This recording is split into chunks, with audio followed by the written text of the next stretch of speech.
I'm Lisa McClendon. Let's talk about quotes and how to use them effectively in news stories.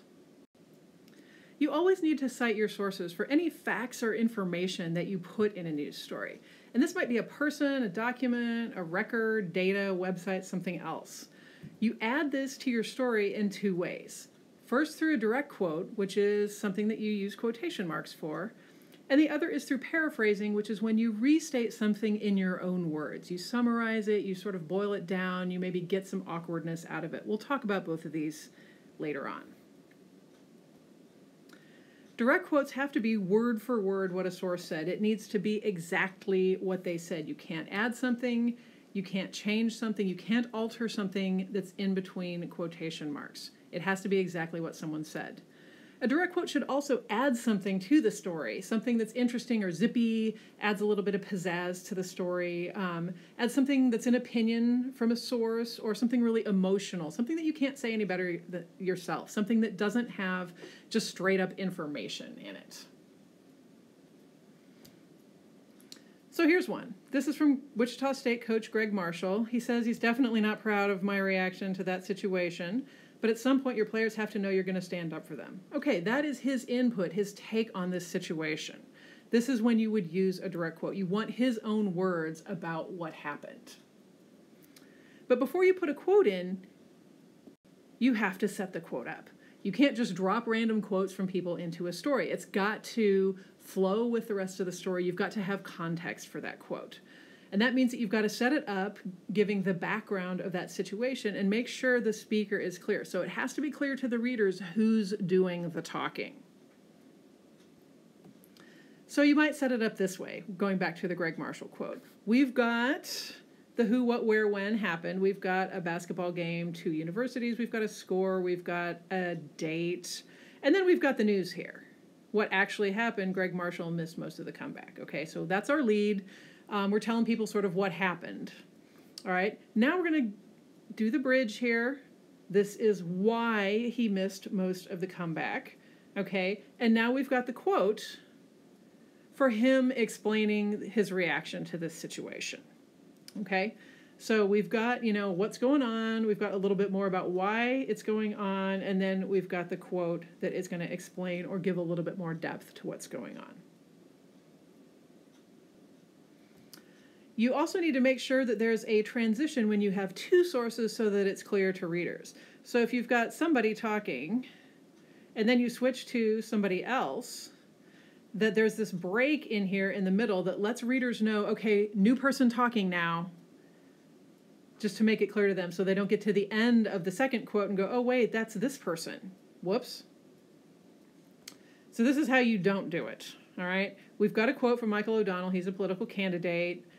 Complaining about his signs getting taken down, making an accusation to another guy about tearing the signs down. Okay, we have the end of this quote here. We have the new quote here, new paragraph, blah, blah, blah, blah, blah. Okay, now it may be kind of obvious from the context of this quote that this is somebody else talking, but we don't get until the very end that, oh, wait, this is Tim Norton responding to this accusation, okay? So you jump from quote to quote here with nothing that signals to readers that, oh, we're getting another person's point of view in here. So how would you do something like this? You can do it just like this. Okay, we've got the first quote, it's fine. All right, we've mentioned Tim Norton here, and then we go right here into Tim Norton. So we let our readers know, okay, this is the guy talking in the first part. Now we've got the other guy responding. Okay, and notice here, we've got a bit of a paraphrase, okay? We didn't use the whole direct quote. We kind of kept on going here until we got to, okay, we're going to directly quote this part right here, okay? So you're keeping the spirit of what he said. You're making it accurate, okay? You're not changing the context of this quote, but it sets up a little bit better here with this transition to paraphrase and then use that partial quote there at the end. It is okay to use a partial quote. If you want to use a partial quote in aid of a transition, you can. To get rid of unneeded information at the beginning or the end of a quote, you can do that. If there's somehow missing information that you really want to add in, maybe you use a partial quote and add that information somewhere else in the sentence. Okay, so how do you do that? Just like this. Okay, so we've got a quote here from Gloria Borger. She's a CNN analyst, okay? And she says, you know, here in Washington, D.C., he is somebody who had a real ambition to become the Speaker of the House should John Boehner leave. Okay. We don't need this. We don't need this. But wait a minute. Who is that? Okay, so we don't know who that is, and we would probably serve our readers a little bit better by having a name there instead of a pronoun.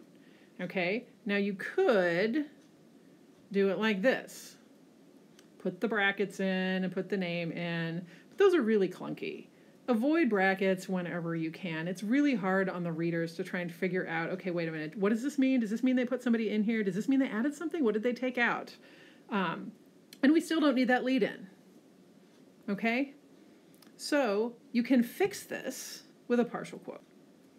Start it off with who's talking, who she's talking about, and then we have a nice, smooth quote here, getting rid of that filler at the beginning, no brackets, right? That's a whole lot smoother to read than either one, than the first one or the bracketed one. So this is how you can do this. However, beware of the air quotes, and this means when you quote a single word, okay? Don't quote a single word unless it's some really outlandish word, okay? If it's just a regular word, don't put it in single quotes. Like, I'm so happy to be here. He said he was happy to be here. I mean, and you know that that means that somebody's being sort of snotty or snarky or doubtful about that. So be careful about that. Don't do that. You also need to know when to paraphrase. If you have a quote that is wordy, somebody goes on and on and on, somebody kind of rambles around, somebody starts and then stops again, you probably want to paraphrase that, okay? So if you have a quote like this one, and the streets they're tearing up all the roads in town, it'll be, I mean, it's really tough, you know, to get anywhere, okay? That's how people talk, and when you're talking, that's fine, okay? It's all right. The grammar police are not going to burst down your door and tear you away if you talk like that, okay? But in print, it looks really awkward. And so here, it's better just to go ahead and attribute the information. So you keep that attribution with the paraphrasing, okay? You cannot, just because you're not giving a direct quote, doesn't mean you get to leave the source out. You still have to put the source in. If anytime you're adding information to a story, it's got to be sourced, okay? So you put your source in there, and then what did she say? Well, she really just said it's tough to get around town, all right? So she said road construction was making it tough to get around town. We're fine, okay? That's much better. It's much more smooth. It's really the gist of what she was saying, okay? So we're not misinterpreting her words. We're just putting it a little bit more smoothly for print. Sometimes if you have just simple information, paraphrase that too. We don't need a direct quote from Principal Skinner saying the all-school field trip will be held on May 10th. Just say that he said that. Okay, this is much better here. Sometimes if you go to a news conference or, you know, there's maybe a conference call, you know, about a business or something like that, maybe the quote will be really full of jargon, especially if somebody's reading from a prepared statement. A lot of times you'll get kind of a long, complicated sentence that doesn't really sound like anybody normally talks. And that's maybe when you want to paraphrase too. So a lot of times you may see stuff like this. Following the road pursuit, the suspect exited the vehicle and fled on foot. Officers pursued, and after a brief altercation, the suspect was apprehended. Okay, what actually happened? The suspect was caught. Okay, that's the news here. This is the apprehended part. After a road pursuit, that's a car chase. Fled on foot, that's a foot chase. A brief altercation is a scuffle.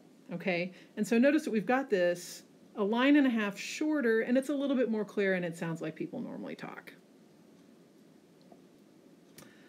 Make sure, again, at the end here, always credit the source of your information, direct quotes for interest, set up your quotes, be clear, be accurate, make sure that you are accurately reflecting what the source said, that you are taking that quote in context. Do not change a direct quote ever. Do not add, subtract, or change words in there. And don't make people look stupid, okay? If somebody gives you a rambling, sort of choppy quote, you don't have to directly quote it, all right? Especially if it's people who are not used to talking to the media, all right? Let's just paraphrase what they said and give that information to our readers.